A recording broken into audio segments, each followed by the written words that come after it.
ರಥನ ಎಳಿತಾ ಇಲ್ಲ. ಗರುಡ ಬಂದು ತೇರ್ ಸುತ್ತ ಪ್ರದಕ್ಷಿಣೆ ಹಾಕ್ದೆ ಎಷ್ಟೇ ಜನ ಬಂದ್ ಎಳಿಲಿ ಅದು ಹೋಗಲ್ಲ.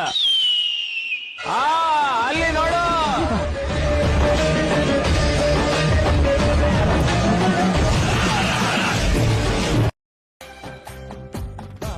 ನಮ್ ತೇರಿಗ